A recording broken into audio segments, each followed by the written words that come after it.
మా latest videos కోసం మా ఈ తెలుగు న్యూస్ ఛానల్ సబ్స్క్రైబ్ చేసి గంట సింబల్ యాక్టివేట్ చేసుకోండి. ఈ నెల 20న కార్తీక అమావాస్య. ఇది చాలా శక్తివంతమైన అమావాస్య. ఈ అతిపెద్ద అమావాస్య రోజు ఈ చెట్టు కొమ్మను తెచ్చి ఇంట్లో పెడితే మీరు కోటీశ్వరులు అయిపోతారు. ప్రతి నెలలో వచ్చే అమావాస్య రోజులో కొన్ని ప్రత్యేకమైనవి ఉంటాయి. అందులో ఈ అమావాస్య చాలా మహత్యమైనది. ఆ రోజు ఒక చిన్న ఆచారం చేస్తే మీ అదృష్టం పూర్తిగా మారిపోతుంది. ఈ రోజు ప్రకృతిలో శక్తులు ఎక్కువగా పనిచేస్తాయి. ఈ రోజున ఒక పవిత్రమైన చెట్టు కొమ్మను ఇంట్లో పెట్టుకుంటే ఆ చుట్టూ ఉన్న చెడు శక్తులు, చెడు దృష్టి అంతా దూరమవుతూ ఉంటాయి. ఆ కొమ్మ వలన మీ ఇంట్లో ధనం నిలుస్తుంది, దారిద్ర్యం దారి తప్పుతుంది, ఆరోగ్యము మరియు శాంతి కలుగుతుంది. పెద్దలు చెప్తూ ఉంటారు, ఈ పరిహారం చేసిన వారికి సంపద వస్తుంది, వాళ్ళ తలరాత మారిపోతుంది అని. ఈరోజు చిన్న పని చేసిన అతిపెద్ద ఫలితాలు వస్తూ ఉంటాయి. ఈ అమావాస్య రోజు ఆ చెట్టు కొమ్మను తెచ్చి ఇంట్లో సరిగ్గా ఉంచితే మీరు కోరుకునే ఆర్థిక విజయాలు, సంతోషము లభిస్తాయి. అమావాస్య అనేది ప్రతి నెలలో చంద్రుడి కనిపించని రోజు. ఆ రోజు ఆకాశం ముదురు చీకటితో నిండిపోతుంది. నక్షత్రాలు మాత్రమే వెలుగుతూ ఉంటాయి. చాలామంది ఈ రోజును భయంగా చూస్తారు, కానీ పెద్దలు చెప్తూ ఉంటారు, ఈ రోజు పవిత్రమైన రోజు, ప్రకృతి శక్తులు గాఢంగా పనిచేసే సమయం అని. ఈ రోజున పితృదేవతలను స్మరించటం, దీపం వెలిగించటం, దానం చేయటం వంటివి చేస్తే పుణ్యం ఎక్కువగా వస్తుందంటూ ఉంటారు. కానీ అదే సమయంలో ఈరోజు చీకటి శక్తులు కూడా ఎక్కువగా ఉంటూ ఉంటాయి. రాత్రి సమయంలో గాలిలో ఒక రకమైన అదృశ్య శక్తి ఉంటుంది. ఆ చీకటి శక్తులు మన ఇళ్లలోకి ప్రవేశిస్తే కుటుంబంలో కలహాలు, ఆర్థిక ఇబ్బందులు రావచ్చు అని పెద్దలు నమ్మారు. అందుకే వారు ఈరోజు కొన్ని ప్రత్యేకమైన ప్రకృతి సాధనాలు చేసేవారు. వాటిల్లో ప్రధానంగా ఒక చెట్టు కొమ్మను తెచ్చి ఇంట్లో పెట్టడం గొప్ప ఆచారం. ఆ కొమ్మ పవిత్ర శక్తిని కలిగి ఉంటుంది. ఈ కొమ్మను ఇంటిలో పెట్టిన వెంటనే ఇంట్లో ఉన్న ప్రతికూల శక్తులు మాయమవుతాయి. ఆ కొమ్మలో ఉండే ప్రకృతి వైబ్రేషన్ ఆ ఇంటిలో ఉన్న చెడు దృష్టిని దూరం చేస్తుంది. ఈ కొమ్మను కట్టిన ఇంట్లో ధనం నిలుస్తుంది. ఒకదాన్నో 2 రోజుల్లోనే ఇంట్లో శాంతి, సౌఖ్యం పెరుగుతాయి. కొన్ని చోట్ల ఈ కొమ్మను గుమ్మానికి, మరికొన్ని చోట్ల గేట్లో కడతారు. పెద్దలు చెప్తూ ఉంటారు, ఈ కొమ్మను అమావాస్య రోజున కడితే ధన ప్రవాహం ఆగదు, కోరికలు నెరవేరుతాయి అని. ఈ కొమ్మలో ప్రకృతి శక్తులు చాలా బలంగా ఉంటాయి. ఆ చీకటి శక్తులను పాజిటివ్ ఎనర్జీగా మార్చే శక్తి దీనికి ఉంది. ఇల్లు ఎప్పుడూ తేలికగా, ఆహ్లాదంగా, చల్లగా ఉంచుతుంది. ఈ ఆచారం పూర్వకాలం నుంచే వస్తుంది. అప్పట్లో మహర్షులు, ఋషులు కూడా అమావాస్య రోజు ధ్యానం చేసే ముందు ఈ చెట్టు కొమ్మను తమ ఆశ్రమాల ముందు కట్టేవారని పురాణ కథలలో చెప్తూ ఉంటారు. ఈ కొమ్మ మన ఇంట్లో ఉంచినప్పుడు దేవతా శక్తులు అక్కడ స్థిరపడతాయి. ఆ రోజున దీపం వెలిగించి కొబ్బరికాయ, పసుపు, కుంకుమతో పూజ చేస్తే ఇంకా మంచి ఫలితాలు వస్తాయని నమ్మకం ఉంది. కొందరు అనుభవంతో చెప్తూ ఉంటారు, ఈ ఆచారం పాటించిన తర్వాత ఆర్థిక సమస్యలు తగ్గిపోయాయి, వరుసగా మంచి అవకాశాలు వచ్చాయి అని. మరి ఇంతకీ అమావాస్య రోజు తెచ్చుకోవాల్సిన ఆ కొమ్మ ఏమిటో ఇప్పుడు మనం ఈ వీడియోలో తెలుసుకుందాం. అంతకన్నా ముందు ఒక పవిత్ర కథను విందాం. ఫ్రెండ్స్, మా వీడియో నచ్చితే లైక్ చేసి షేర్ చేయండి. అలాగే మా ఛానల్ని కూడా సబ్స్క్రైబ్ చేసుకుని మాకు సపోర్ట్ చేయండి. ఒక రాజ్యంలో ఒక రాజు, ఒక రాణి ఉండేవారు. ఆయనకు 2 కుమార్తెలు, 2 కుమారులు ఉన్నారు. ఒక కుమార్తె పేరు అమావాస్య, మరొక కుమార్తె పేరు పౌర్ణమి. పౌర్ణమి చాలా భక్తి కలిగి ఉండేది. ఎప్పుడూ కూడా గోవులకు సేవలను చేస్తూ ఉండేది. తానే అన్ని పనులను చేసేది. అమావాస్య మాత్రం ఎప్పుడూ కూడా ఏ పూజలు చేయడానికి ఆసక్తి చూపించేది కాదు. ఆమె ఎప్పుడూ కూడా దైవ ప్రార్థన చేయలేదు. అమావాస్య ఏ పని కూడా చేసేది కాదు. కానీ అక్కా చెల్లెళ్ళు ఇద్దరికీ మాత్రము ఒకరంటే ఒకరు చాలా ఇష్టంగా ఉండేవారు. కానీ పూర్ణిమ అంటే రాజుకు, రాణికి అంత ఇష్టం ఉండేది కాదు. వారిద్దరూ కూడా అమావాస్యని ఎక్కువగా ప్రేమగా చూసేవారు. తన కొడుకులిద్దరినీ కూడా ప్రేమగా చూసుకునేవారు. తన కొడుకుల విషయంలోనే ఎక్కువ శ్రద్ధను తీసుకుంటూ ఉండేవారు. కాలం గడిచే కొద్దీ రాజుగారి పిల్లలు పెరిగి పెద్దయ్యారు. రాజదంపతులు, రాజకుమారులు ఇద్దరికీ కూడా వివాహాన్ని చేశాడు. కుమార్తెలకు కూడా వివాహం చేయాలని నిర్ణయించుకున్నాడు. అప్పుడు రాణి రాజుతో ఇలా చెప్తుంది, చూడండి, పూర్ణిమ ఎప్పుడూ కూడా ఎక్కువగా పనిచేయడానికి ఇష్టపడుతుంది, గోసేవ చేయడానికి ఇష్టపడుతుంది, భజనలు, కీర్తనలు అంటూ ఉంటుంది. అందువలన ఆమెకు ఎవరైనా పేదింటి అబ్బాయిని చూసి పెళ్లి చేయమని చెప్తుంది. ఎందుకంటే ధనవంతుల కుటుంబంలోనికి వెళ్ళినట్లయితే ఇవన్నీ చేయడానికి కుదరదు. కాబట్టి మనం పౌర్ణమిని పేద ఇంటికి పంపిద్దాం అంటుంది. దానికి రాజు కూడా సరే అని చెప్పి సంబంధాలు వెతకటం మొదలుపెట్టాడు. చివరికి రాజు పూర్ణిమకు ఒక పేదింటి అబ్బాయితో వివాహాన్ని ఖాయం చేశాడు. ఇక ఇప్పుడు రాణి ఇలా అంటుంది, మహారాజా, అమావాస్యకు కూడా మనము వివాహాన్ని చేద్దాము. అక్కా చెల్లెళ్ళు ఇద్దరికీ కలిపి పెళ్లి చేయండి అని చెప్పింది. అప్పుడు రాజుగారు అదే గ్రామానికి చెందిన వేరొక రాజకుమారుడితో అమావాస్యకు వివాహాన్ని కుదిరించాడు. రాజు రాణికి అమావాస్యకు రాజకుమారుడితో వివాహం కుదిరిందని చెప్పగానే చాలా సంతోషించి అప్పుడు ఆమె మనసులో ఎలా అనుకుంటుంది, పేద ఇంట్లో పూర్ణిమ ఎలా ఉంటుందో ఇప్పుడు చూస్తాను. ఆమె ఎప్పుడూ పూజలు పూజలు అంటూ ఉంటుంది. ఆమెకు దేవుడు ఎలా సహాయం చేస్తాడో చూద్దాము అని అనుకుంటుంది. సమయం రాగానే రాజుగారు తన ఇద్దరు కుమార్తెలకు కూడా వివాహాన్ని చేశాడు. అమావాస్యకు చాలా సంపదను కూడా ఇచ్చాడు. కానీ పూర్ణిమకు మాత్రము ఏమీ ఇవ్వలేదు. వారి సోదరులు అమావాస్యను మరియు పూర్ణిమను చాలా ప్రేమగా చూసుకుంటూ ఉండేవారు. కానీ అమావాస్య మాత్రము వదినగార్లపై ఎప్పుడూ కూడా పెత్తనాన్ని చలాయిస్తూ ఉండేది. పౌర్ణమి మాత్రం ప్రతి పనిలోనూ కూడా వాళ్లకు సహాయాన్ని చేస్తూ ఉండేది. పెళ్ళయ్యాక అమావాస్య పూర్ణిమ ఇద్దరూ కూడా తమ అత్తగారింటికి వెళ్ళిపోయారు. ఒకసారి అమావాస్య తమ ఇంట్లో శివ పూజను ఏర్పాటు చేసుకుంది. ఆ పూజకు ఊర్లో అందరినీ పిలిచింది. కానీ తన సోదరి పౌర్ణమిని మాత్రం పిలవలేదు. పౌర్ణమి తన ఇంటి గుమ్మం దగ్గరే కూర్చుని ఉంది. అప్పుడు కొందరు ఆడవాళ్లు పౌర్ణమితో, మీ చెల్లెలు ఇంట్లో ఈరోజు ఈశ్వర పూజ జరుగుతోంది, నువ్వు రావా అని అడిగారు. అప్పుడు పౌర్ణమి ఇలా చెప్తుంది, మా చెల్లి నన్ను పిలవలేదు, నేను ఎలా వెళ్ళను అని అంటుంది. అప్పుడు ఆ మహిళలు, దైవ పూజ జరుగుతున్నప్పుడు ఎవరూ పిలవాలని ఏమీ లేదు, ఎవరైనా సరే వెళ్ళవచ్చు, అందువలన నువ్వు కూడా మాతో రమ్మని పిలిచారు. దాంతో పౌర్ణమి ఆ పూజకు వెళ్ళింది. అమావాస్య పౌర్ణమిని చూసి, నేను నిన్ను పిలవలేదు కదా, నా ఇంటికి ఎందుకు వచ్చావు అని కోపంగా అడుగుతుంది. వస్తే వచ్చావు కానీ నిశ్శబ్దంగా ఒక చోట కూర్చుని ఉండు, అటూ ఇటూ తిరగకు అని చెప్పింది. పౌర్ణమి పేదరికం గురించి ఎగతాళి చేసింది. పూర్ణిమ కళ్ళల్లో నుండి నీళ్లు ప్రవహించాయి. ఆమె శివుణ్ణి ప్రార్థించటం ప్రారంభించింది. ఓ మహాదేవ, నువ్వు నా పట్ల ఎప్పుడు దయ చూపిస్తావు? నేను చేసిన తప్పేమిటి? పూజలు చేయటం నా తప్ప, పని చేయటం నా తప్ప, దేవుడు ఎప్పుడు నన్ను కరుణిస్తాడు అనుకుంటూ ఆమె దేవుణ్ణి వేడుకుంటూనే ఉంది. ఆ శివ పూజ మొత్తం కూడా పూర్తయిపోయింది. అమావాస్య అందరికీ కూడా ప్రసాదాన్ని ఇచ్చింది. కానీ పౌర్ణమికి మాత్రం ఏమీ ఇవ్వలేదు. దాంతో పౌర్ణమి అక్కడి నుండి తిరిగి వచ్చేసింది. ఆమె దారిలో ఇలా అనుకుంటుంది, నేను ఇప్పుడు ప్రసాదాన్ని తీసుకొని వెళ్లకుండా ఇంటికి వెళ్ళినట్లయితే నా పిల్లలు ప్రసాదాన్ని అడుగుతారు. అప్పుడు నేను వారికి ఏ సమాధానం చెప్పాలి అని బాధపడింది. తర్వాత ఆమె అన్నా వదినల దగ్గరకు వెళ్ళాలి అని అనుకుంది. ఇంటికి వెళ్ళి తన భర్తలో పిల్లలతో అన్నగారి ఇంటికి వెళ్ళి వస్తాను అని చెప్పి అన్నగారింటికి బయలుదేరింది. పౌర్ణమి అలా నడుచుకుంటూ వెళ్తూ ఉండగా దారిలో ఒక తులసి చెట్టు కనిపించింది. అక్కడ ఒక వృద్ధురాలు కూర్చుని ఉంది. ఆ ముసలి ఆవిడ పౌర్ణమిని ఆపి, అమ్మ, నువ్వు ఎవరు, ఎక్కడికి వెళ్తున్నావు అని అడిగింది. ఆమె అడిగిన ప్రశ్నలకు పూర్ణిమ తన గురించి ఇలా వివరణ ఇచ్చింది. తనను తను పరిచయం చేసుకుంది. అప్పుడు ఆ ముసలి తల్లి ఇలా అంటుంది, అమ్మా చూడు, ఈ తులసి మొక్క ఎండిపోతుంది, అందులో కొద్దిగా నీటిని పొయ్యమని చెప్పి ఇక్కడ ప్రదేశాన్ని అంతా కూడా శుభ్రం చేయమని చెప్పింది. తనకు స్నానానికి నీళ్లు కూడా తోడమని చెప్పింది. పౌర్ణమి దయతో సరే అని చెప్పి ఆ ప్రదేశాన్నంతా కూడా శుభ్రం చేసింది. ముసలి అవ్వ స్నానం చేయడానికి నీటిని కూడా ఏర్పాటు చేసింది. ఆమె పాదాలను నొక్కింది. అన్ని పనులు అయిపోయిన తర్వాత, వేరే ఏమైనా పని ఉందా అమ్మా అని అడిగింది. ఏమీ లేదని చెప్పి ఆమె పౌర్ణమికి తన ఆశీర్వాదాలను ఇచ్చింది. పౌర్ణమి ఇంకొద్దిగా ముందుకు వెళ్ళింది. ఇంకొంచెం ముందుకు వెళ్ళేసరికి తనకు ఒక గుడి కనిపించింది. ఆ గుడి దగ్గర ఒక సాధువు కూర్చుని ఉన్నాడు. ఆ సాధువు మరెవరో కాదు, దేవుళ్ళకే దేవుడు మహాదేవుడే అక్కడ కూర్చుని ఉన్నాడు. ఆయన పౌర్ణమిని ఆపి ఇలా అడుగుతాడు, తల్లి, నువ్వు ఎవరు, ఎక్కడికి వెళ్తున్నావు అని అడిగాడు. పౌర్ణమి తన గురించి వివరణ ఇచ్చి, నేను మా అన్నా వదినల దగ్గరకు వెళ్తున్నాను అని చెప్పింది.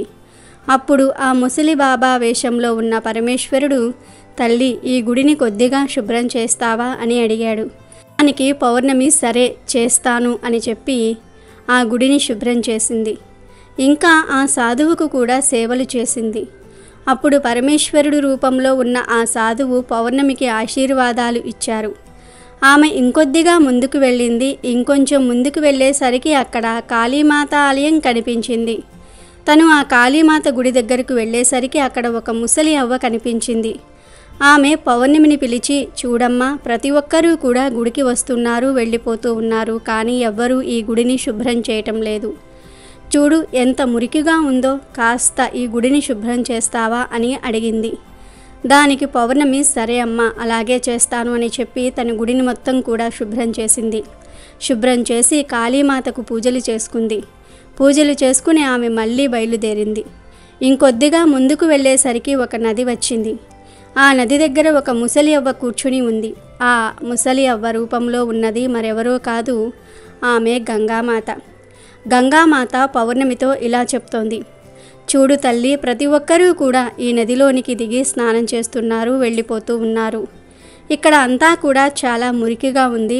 పైన ప్రదేశం అంతా కూడా చాలా మురికిగా చేశారు. చెత్తంతా పేరుకుపోయింది. ఇదంతా శుభ్రం చేస్తావా అని అడిగింది. దానికి పౌర్ణమి అలాగే చేస్తాను అని చెప్పి ఆ ప్రదేశాన్నంతా కూడా శుభ్రం చేసింది. శుభ్రం చేసిన తర్వాత అక్కడే ఉన్న నావలో కూర్చుని తను ఆ నావ దాటి అవతల వద్దకు వెళ్ళి తన అన్న ఇంటికి వెళ్ళింది. అన్న వదిన గార్ల ఇంటికి వెళ్ళేసరికి పౌర్ణమి రాకకు వారు చాలా సంతోషపడ్డారు. ఆ రోజంతా కూడా వారు పౌర్ణమితో మంచిగా కబుర్లు చెప్పుకుంటూ ఉన్నారు. రాత్రి అయింది. పౌర్ణమి వాళ్ళ ఇంట్లోనే నిద్రపోయింది. ఉదయం లేచి పౌర్ణమి నేను వెళ్ళి వస్తాను అని చెప్పేసరికి వదినగారులు తనకు ఎరుపు రంగు చీరను ఇచ్చారు. ఆ చీరను కట్టుకుని వెళ్ళమని చెప్పారు. సరే అని చెప్పి పౌర్ణమి ఆ చీరను కట్టుకుంది. అక్కడ నుండి బయలుదేరుతూ ఉంటే వదినగారులిద్దరూ కూడా ఒక సంచిని తనకు ఇచ్చారు. ఆ సంచిని తీసుకుని వెళ్ళమని చెప్పారు. ఆమె సంచిని తీసుకుని బయలుదేరింది. మళ్ళీ అదే నావ ఎక్కి మళ్ళీ యువతల గట్టుకు వచ్చింది. వచ్చి అక్కడ గంగామాత కూర్చుని ఉంది కదా, గంగామాత కూడా పౌర్ణమికి ఒక సంచిని ఇచ్చింది. తను ఆ రెండవ సంచిని కూడా తీసుకుంది. పౌర్ణమి ఇంకొద్దిగా ముందుకు వచ్చేసరికి కాళీమాత ఆలయం కనిపించింది. అక్కడ ఉన్న ముసలి అవ్వ కూడా పౌర్ణమికి ఇంకొక సంచిని ఇచ్చింది. ఆ సంచిని కూడా తీసుకొని పౌర్ణమి ఇంకా ముందుకు బయలుదేరింది. ఇంకా కొంచెం ముందుకు వెళ్ళేసరికి తులసీమాత వచ్చింది. అక్కడ కూడా పౌర్ణమికి తులసీమాత దగ్గర ఉన్న ముసలి అవ్వ ఇంకొక సంచిని ఇచ్చింది. అన్నిటినీ తీసుకొని పౌర్ణమి తన ఇంటికి చేరుకుంది. ఇంటికి చేరుకున్న తర్వాత తను అన్నా వదినలు ఇచ్చిన సంచిని ముందుగా విప్పింది. దానిలో మిఠాయిలు ఉన్నాయి, ఇంకా కొత్త బట్టలు ఉన్నాయి. వాటిని తీసి మిఠాయిలను తన పిల్లలకు ఇచ్చింది.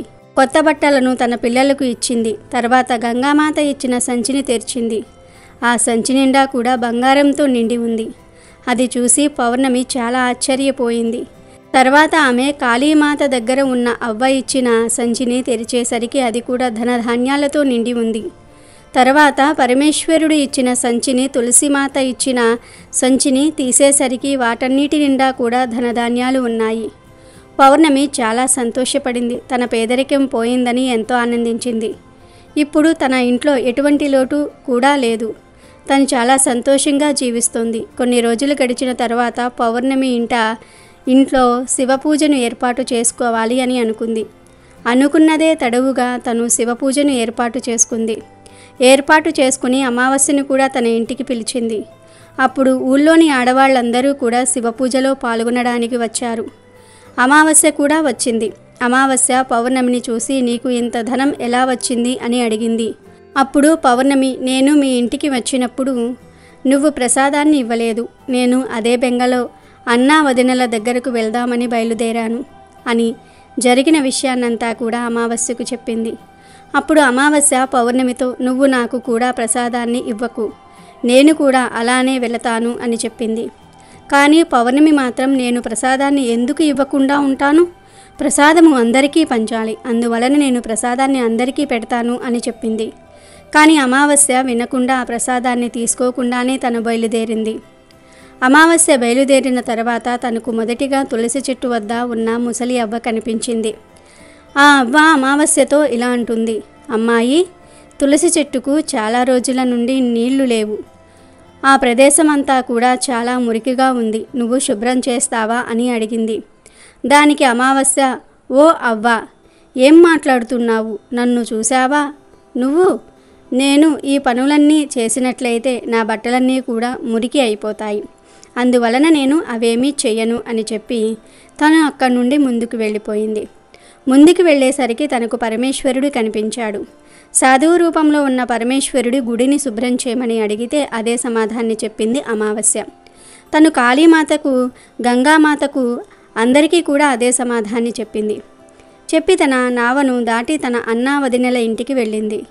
అమావాస్య రావటంతో వదినలు ఇది ఎందుకు వచ్చింది మన ఇంటికి అని అనుకుంటున్నారు. సరే అని చెప్పి అమావాస్య ఆ రోజుకు అక్కడే ఉంది. మరుసటి రోజు ఉదయాన్నే నేను బయలుదేరుతున్నాను అని చెప్పేసరికి అన్నా వదినలు సరే వెళ్ళి రమ్మని అంటారు. అప్పుడు అమావాస్య అదేంటి నన్ను వెళ్ళిపోమంటున్నారా? పౌర్ణమి వచ్చినప్పుడు పౌర్ణమికి మీరు సంచిని ఇచ్చి పంపించారు, మరి నాకు ఏమీ ఇవ్వరా అని అడిగింది. అలా అడిగేసరికి వదినలు అమ్మా సంచి నీ ఇంటికి పంపిస్తాము, నువ్వు వెళ్ళిపో అని అంటారు. అమావాస్య మళ్ళీ నదిని దాటి గంగామాత దగ్గరకు వచ్చింది. గంగామాతను కూడా నేను వెళ్తున్నాను అని చెప్పింది. ఆమె కూడా సరే వెళ్ళు అని అనేసరికి నాకు సంచిని ఇవ్వరా అని అడిగింది. నీ ఇంటికి వస్తుంది వెళ్ళిపోమ్మని చెప్పింది అవ్వ. కాళీమాత, పరమేశ్వరుడు, తులసీమాత కూడా సంచి నీ ఇంటికి వస్తుంది వెళ్ళిపో అని చెప్తారు. అమావాస్య ఇంటికి చేరుకునేసరికి తన ప్రాంగణంలో 5 సంచులు ఉన్నాయి. అమావాస్య ఆ 5 సంచులు తెరచి చూసేసరికి మట్టితోనూ రాళ్లతోనూ పాములు తేళ్లతోనూ నిండి ఉన్నాయి. అవి బయటికి వచ్చి తన ఆస్తిని తినేశాయి. అమావాస్యకు బుద్ధి వచ్చింది. అప్పుడు తను దేవుడా, భగవంతుడా నన్ను కాపాడమంటూ వేడుకుంటూ ఉంది. అప్పుడే పౌర్ణమి అక్కడకు వచ్చింది. అప్పుడు అమావాస్య పౌర్ణమితో నీకు సమస్తమైన సుఖాలు లభించాయి, కానీ నాకు ఏమీ లభించలేదు ఎందుకు అని అడిగింది. దానికి పౌర్ణమి నేను అందరితో చాలా మంచిగా ప్రవర్తించాను, ఇంకా అన్నా వదినలకు నేను ఎప్పుడూ కూడా సహాయాన్ని చేస్తూనే ఉన్నా, నువ్వు వదినలకు ఎప్పుడూ ఎటువంటి సహాయాన్ని చేయలేదు, నీకు వదినలు ఎందుకు సహాయం చేస్తారు అని అడిగింది. పైగా నువ్వు దారిలో కనబడిన అవ్వలకు, సాధువుకు ఎవ్వరికీ కూడా విలువను ఇవ్వలేదు, వారు చెప్పిన ఏ మాటను కూడా నువ్వు వినలేదు, అందువలనే భగవంతుడు నీకు ఏమీ ఇవ్వలేదు అని అంటుంది. అప్పుడు అమావాస్య పౌర్ణమిని క్షమించమని అడిగింది. ఇదంతా కూడా తెలిసి తెలియకుండానే జరిగిపోయింది అని చెప్పింది. నేను కూడా భగవంతుణ్ణి ప్రార్థించి వీటన్నిటినీ పొందుతాను అని చెప్పింది. అప్పుడు పూర్ణిమ ఇలా అంటుంది, చెల్లి నువ్వు ఎప్పుడూ కూడా ఈ 3 సూత్రాలను గుర్తుపెట్టుకో. ఈ సూత్రము అందరిపైన కూడా దయ కలిగి ఉండాలి. ప్రతిరోజు కూడా 108 సార్లు ఓం నమఃశివాయ అనే మంత్రాన్ని జపిస్తూనే ఉండు. 3వ సూత్రంగా ఎప్పుడూ ఎవరినీ కూడా బాధ పెట్టకూడదు, మంచి కర్మలనే చేస్తూ ఉండాలి. ఈ 3 సూత్రాలను ఎప్పుడూ కూడా పాటిస్తూ ఉండాలి. వాటిని ఎప్పుడూ కూడా మనసులో ఉంచుకోవాలి. నేను మంచి మనస్సుతో భగవంతుణ్ణి ప్రార్థించాను, అందరికీ కూడా సహాయాన్ని చేశాను, అందరి పనులను చేశాను, అందువలనే నాకు అన్నీ లభించాయి. నీ దగ్గర ఏమున్నాయో అవన్నీ కూడా పోగొట్టుకున్నావు అని అంది. అప్పుడు అమావాస్య బుద్ధి తెచ్చుకొని ఇంటికి వెళ్ళింది. అప్పటి నుండి ఇంట్లో పూజలు చేయటం ప్రారంభించింది. రోజు పరమేశ్వరుని క్షమాపణ అడగటం మొదలుపెట్టింది. కాబట్టి ఎప్పుడూ కూడా మంచి కర్మలను చేయాలి అనే విషయాన్ని ఈ కథ ద్వారా గ్రహించాలి. ఇక వీడియోలోకి వస్తే మన ప్రకృతి ఎంతో విశేషమైనది. ప్రతి చెట్టుకు, ప్రతి విత్తనానికి తనదైన శక్తి ఉంటుంది. కొన్ని చెట్లు మనకు ఆరోగ్యం ఇస్తాయి, మరికొన్ని మన మనసును ప్రశాంతం చేస్తాయి. కొన్ని చెట్లకు మాత్రం దుష్టశక్తులను దూరం చేసే శక్తి ఉంటుంది. వాటి కొమ్మలు, ఆకులు అమావాస్య రోజున ఎక్కువ శక్తివంతమవుతూ ఉంటాయి. కారణం చంద్రుడు కనిపించని ఆ రోజున భూమి మీద ఉన్న ప్రకృతి శక్తులు మొత్తం చెట్లల్లో కేంద్రీకృతమవుతూ ఉంటాయి. అందుకు ఈరోజు ఒక ప్రత్యేకమైన చెట్టు దగ్గరకు వెళ్ళి దాని కొమ్మ తీసుకోవాలని, చెట్లల్లో ఒకటి మాత్రం ఎక్కువ శక్తిని కలిగి ఉంటుంది. అది జిల్లేడు చెట్టు. జిల్లేడు చెట్టు ఎంతో పవిత్రమైనది. ఇది దేవాలయాల దగ్గర ఎక్కువగా కనిపిస్తూ ఉంటుంది. ఎందుకంటే ఆ చెట్టుకు దేవతా కృప ఉంటుంది. పూర్వకాలం నుండి యోగులు, మునులు ఈ చెట్టు నీడలో ధ్యానం చేసేవారు. ఈ చెట్టుకు దగ్గరగా ఉండే ప్రదేశం ఎప్పుడూ ప్రశాంతంగా ఉంటుంది. జిల్లేడు చెట్టు దేవతా వైబ్రేషన్తో నిండిపోయి ఉంటుంది. చెట్టు శక్తులు దీనికి చేరలేవు. ఇది దూరంగా తోసేస్తుంది. ఈ చెట్టులో ఒక ప్రత్యేకత ఉంది. ఇది సూర్యుడు, వాయువు, చంద్రుడు అనే 3 ప్రకృతి శక్తులను తనలో కలిపి ఉంచుతుంది. ఇందులో ఒక తెల్లటి జాతి కూడా ఉంటుంది. దానిని తెల్ల జిల్లేడు అంటారు. ఈ తెల్ల జిల్లేడు చెట్టుకు తేలికైన కానీ చాలా బలమైన శాంతి శక్తి ఉంటుంది. అమావాస్య రోజు ఈ చెట్టు నుంచి ఒక చిన్న కొమ్మను తెచ్చుకోవాలి. తీసుకునే ముందు చెట్టును నమస్కరించి నీ శక్తిని నా ఇంటికి తీసుకువెళ్తున్నాను అని మనసులో చెప్పాలి. చెట్టును గాయపరచకుండా మెల్లగా కొమ్మ తీసుకోవాలి. ఆ కొమ్మను కూడా పవిత్రంగా ఉంచాలి. ఇంటికి వచ్చి దానిని నీటితో కడిగి కొద్దిగా తులసి పసుపు వేసి శుభ్రం చేయాలి. తర్వాత దానిని గుమ్మానికి లేదా గేటుకు కట్టాలి. ఈ విధంగా చేసినప్పుడు ఆ కొమ్మ మన ఇంటి రక్షకుడిగా మారుతుంది. చెడు దృష్టిని దుష్టశక్తిని దూరం చేస్తుంది. సుఖ శాంతి ధనము ఆనందము మన గుమ్మం దాటకుండా నిలుస్తాయి. ఈ చెట్టు కొమ్మను అమావాస్య రోజు కట్టిన ఇల్లు కోటీశ్వర్ల దారిలో అడుగు పెడుతుంది అని చెట్టు శక్తి మన జీవితంలో ఉన్న చీకట్లను దారి తప్పించి వెలుగును తెస్తుంది. ప్రయాణిస్తున్న మనిషి చీకట్లో దీపం తీసుకుంటాడు. అలాగే ఈ చెట్టు కొమ్మ మన ఇంటికి వెలుగును తెస్తుంది. ప్రతి అమావాస్య నాడు ఈ పరిహారం చేస్తే వారు ఈ సాధారణ పరిహారం వెనుక చాలా లోతైన అర్థం ఉంది. ప్రకృతిని గౌరవిస్తూ తీసుకున్న ప్రతి నిర్ణయం మన జీవితంలో మంచి మార్పు తీసుకొస్తుంది.